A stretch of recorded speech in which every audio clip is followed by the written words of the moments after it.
Sadli, Emil, Pak Billy,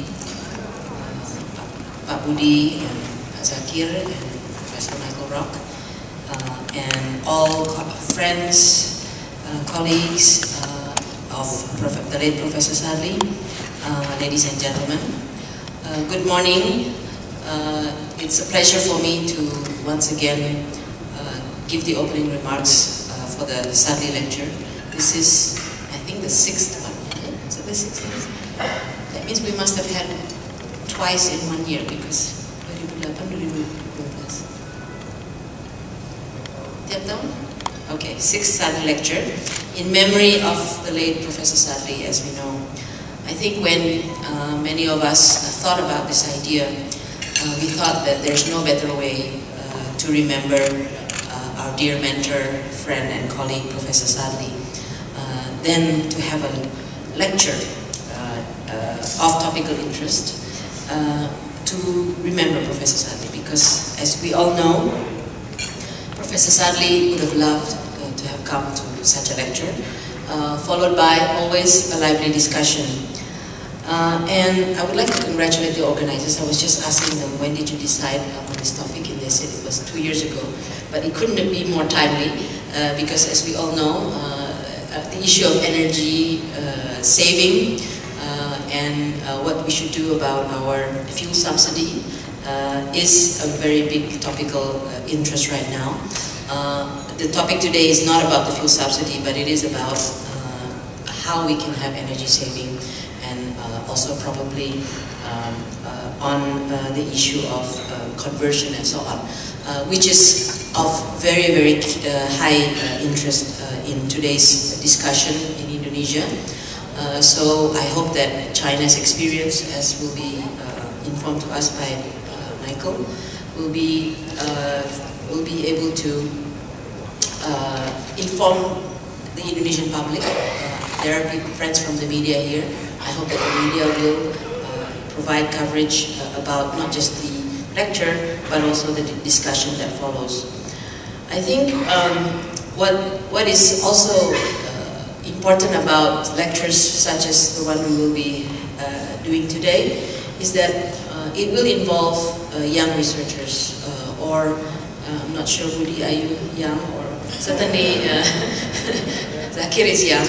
Young and a little bit older than young, to create a stage. I think Pak Sadli was always concerned about providing a challenge for the young researchers to have a stage, to show what they are capable of, and to show the economics profession of the capacity of the upcoming young researchers.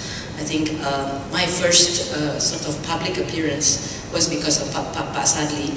He basically, I think in a way, forced me to go to East-West Center for my first debut in the international stage. And I was very nervous, but he really guided me through. And I think if he was here today, he would be sitting, front row, smiling and giving encouragement to all of us, and especially to the young researchers who are going to speak later on today.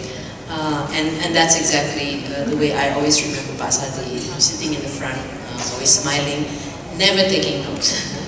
He'd be sitting there smiling, nodding, and not taking notes, but then listening attentively. And when the lecture finishes and we start having the discussion, he would always be chipping into the discussion. And he would always be, I think, the devil's advocate. He'll always try to say something different from what was being discussed. And at the end of a lively discussion, especially if we're all confused, or there's equal balance between the pessimists and the optimists, then he would intervene. I don't know, many of you will remember. I always remember he would always start his sentence with, "Look here, look here. Don't worry. In the long run, we're all dead. So let's just muddle through." I think that would be something he would say at the end, because Pak Sadli was, I would say, the leader of the half-full glass school of thought.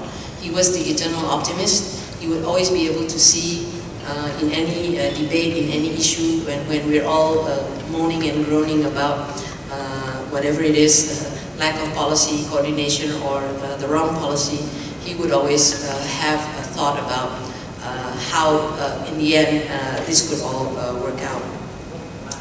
And I think after the lively discussion, and he's ended up with a laugh, everybody goes away happy with more optimistic thinking. The next day you will see it being written somewhere in the media, whether it's business news or one of the media. You will see whatever we had discussed appear. And sometimes your name will be in that piece, saying that so-and-so said so-and-so, you know. And that's Professor Sadli. And, you know, I really miss his morning phone calls. The grill, we call it the grill and test, the Sadli grill and test. He would call you usually about 7 o'clock in the morning. Hey, listen, what you said yesterday, what did you really mean? Or what happened with that policy? You know, what do you think? And then we'd have, like, you know, half an hour of conversation. And then it probably will end up as a column in a newspaper somewhere, or maybe if not the next day, some days after.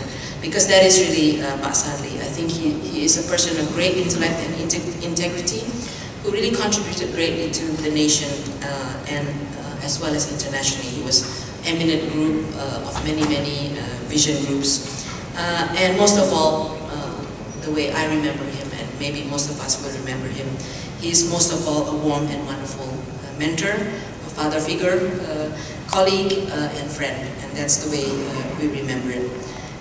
I was just reading the obituary that we prepared for him in 2008, and, you know, to show you his sense of humor, 10 days before he passed away, he could still comment on Miranda Gultom's book that it was too thick. That was 10 days before he passed away. And his prolific writing, I think, started when he was a student. When I was rereading the obituary, and it says there that he was studying engineering in Jogja to please his parents. He actually wanted to study economics. So he was writing in the student newspaper under the pseudonym Ildas, which is sadly spelled backwards. And that's how he got noticed by Professor Sumitro. And in the article that we all jointly wrote in Eki, actually, in memory of Pak Sadli, it also said that Professor Emil Salim said that he was inspired on development issues from Pak Sadli's writings. And it is, you know, not the emphasis on that was how he was noticed by Sumitro. So my last message to all of us here, especially the young researchers or young people in this room, do write a lot. Your thoughts, you can be provocative as long as you write it in a way that is substantiated. I think we need a lot of healthy debate today. If we read the commentary either in the newspapers or in the talk shows, I think we are missing the kind of healthy debate that we used to have. So I would certainly encourage you in the Sadli spirit to really contribute to the debate, whether it's the fuel subsidy, whether it's on poverty, whether it's on food security, on any of the topical issues that we are facing today. I would urge you all to write more, talk more, and provide and inject into the debate a very healthy debate, a very informed debate, because I think our public deserves that, and it's good also for the policymakers to be subjected to the grill and test of Pak Sadli type of analysis. So with that, I hope that we will have yet another lively lecture and lively discussion for the 6th Sadli lecture. Thank you very much.